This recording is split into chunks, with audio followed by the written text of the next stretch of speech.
Hello friends, అందరూ అడుగుతున్నారు. మేము మధ్యలో చదువు ఆపేసినాము, ఏదైనా టెక్నికల్ కోర్సెస్ ఏమన్నా ఉన్నాయా అని అడుగుతున్నారు. అదేవిధంగా కొంతమంది ఏంటంటే డిగ్రీ కానీ ఇట్లా డిస్కంటిన్యూ చేసిన వాళ్ళు ఉంటారనమాట. సో వాళ్ళ కోసము ఒక మంచి అవకాశం అయితే ఉంది. ఇప్పుడు ఐటీఐ నోటిఫికేషన్ అయితే రావడం జరిగింది. ఐటీఐ ద్వారా చాలా జాబ్స్ అనేటివి వస్తాయి అనమాట. టెక్నికల్ కోర్సెస్ అనమాట. లైక్ ఎలక్ట్రీషియన్ కానీ, ఫిట్టర్ కానీ, సివిల్ కానీ ఇట్లా డిఫరెంట్ కోర్సెస్ అనేటివి ఉన్నాయి. ఎలక్ట్రిసిటీ డిపార్ట్మెంట్లో కూడా చాలా వరకు రిక్రూట్మెంట్ అనేది జరుగుతుంది. ఇది ఎలక్ట్రీషియన్ ట్రేడ్ చేస్తే అట్లనే బిహెచ్ఎల్ ఇట్లా సెంట్రల్ గవర్నమెంట్లో కూడా మనకి ఈ ట్రేడ్ అంటే ఐటీఐ చేస్తే మంచి అవకాశాలు అనేవి ఉన్నాయి. సో ఐటీఐ అప్లికేషన్స్ అనేది స్టార్ట్ అయిపోయినాయి. 2 జూన్ నుంచి స్టార్ట్ అయినాయి. అయితే లాస్ట్ డేట్ వచ్చేసి 21 జూన్ వరకు ఉంది. ఎవరైనా అప్లై చేసుకోవాలనుకుంటే మంచి అవకాశం అనమాట.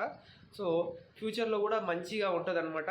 అప్లై చేసుకోండి. ఎవరన్నా ఇంట్రెస్ట్ ఉండి అప్లై చేసుకోవాలనుకుంటే ఐటీఐ అప్లై చేసుకోండి. కేవలం 10th మార్క్స్ బేస్ చేసుకొని మాత్రమే ఇస్తారు. సో గవర్నమెంట్ కాలేజెస్ ఉన్నాయి, ప్రైవేట్ కాలేజెస్ ఉన్నాయి. సో మీకు ఇంట్రెస్ట్ ఉన్నటువంటి కాలేజెస్లో అప్లై పెట్టుకోండి. ఇష్టం వచ్చినటువంటి ట్రేడ్ అనేది అంటే ఎలక్ట్రీషియన్ కానీ, ఫిట్టర్ కానీ, డీజిల్ మెకానిక్ కానీ అంటే మంచి మంచి ట్రేడ్స్ అనేవి ఉన్నాయి. సో వాటిల్లో అప్లై చేసుకోండి. సో అప్లై ప్రాసెస్ కూడా నేను పెడతాను. సో దీనికి సంబంధించినటువంటి వెబ్సైట్ లింక్ కింద డిస్క్రిప్షన్లో ప్రొవైడ్ చేస్తాను. సో ఇది వాటి వీడియో ఫ్రెండ్స్. Thank you.